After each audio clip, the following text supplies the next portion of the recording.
Step 4. Send required documents to tenants. There are a number of documents that must be provided to tenants before they sign a tenancy agreement. Failing to provide these essential documents can prevent the use of a Section 21 notice to end a tenancy and may also result in fines for the landlord. PaTMa automatically includes 2 of these documents for you: the How to Rent Guide and Deposit Terms.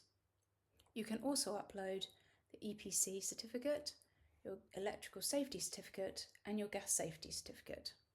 You may have already uploaded these documents, in which case they will show here, and PaTMa will update to highlight them in green, saying ready.